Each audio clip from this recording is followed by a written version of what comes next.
Trois temps forts au cours de ces journées. D'abord, une grosse mobilisation des éleveurs et des agriculteurs, malgré une météo qui a beaucoup contrarié les travaux dans les champs et dans les exploitations.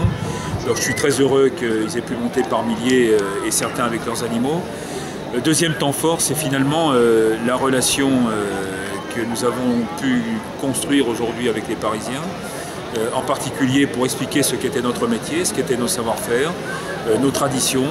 Pourquoi, lorsque l'on revendique aujourd'hui, à travers la diversité de l'alimentation française, des prix qui suivent justement cette diversité.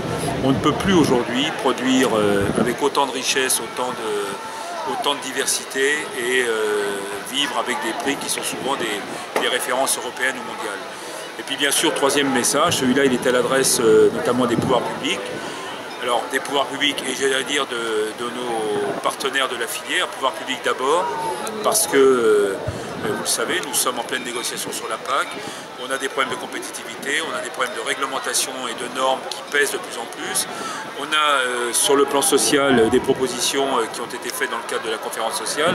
Nous attendons maintenant des réponses. C'est le sens d'ailleurs de ma sollicitation d'un rendez-vous auprès du président de la République pour aller expliquer justement ce que sont nos revendications, pourquoi aujourd'hui il y a une vraie menace sur l'élevage français et pourquoi nous perdons des parts de marché. Les solutions ou les propositions qui sont les nôtres, il faut que nous mettions tout cela en chantier sans tarder. Et je dis notamment au ministre de l'Agriculture que nous ne pourrons pas nous contenter de slogans. Nous pouvons comprendre que le ministre a des ambitions sur de produire autrement, sur une agriculture plus écologique comme il le souhaite, nous aussi d'ailleurs, mais attention, si nous perdons en performance économique, alors nous ne pourrons pas mettre en œuvre cette future agriculture. Et puis à l'endroit de nos partenaires, qu'ils soient transformateurs ou distributeurs, là aussi un peu de raison, un peu de bon sens. Pourquoi aujourd'hui dans ce pays il devient aussi difficile de passer quelques hausses? C'est vrai sur le lait, c'est vrai sur la production porcine, c'est vrai sur l'aviculture, bref c'est vrai sur beaucoup de sujets, alors que nous avons des coûts de revient en amont qui ont beaucoup augmenté depuis plusieurs mois.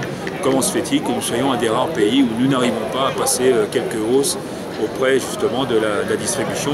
Voilà des sujets qui font que cette journée est une vraie satisfaction, mais je le dis, ce n'est pas une fin en soi cette journée, c'est sans doute le démarrage, peut-être, je l'espère en tout cas, d'une nouvelle relation avec nos concitoyens d'une part, et forcément nous essaierons de faire en sorte que nos propositions, nos revendications soient prises en compte par le gouvernement actuel et l'actuelle majorité.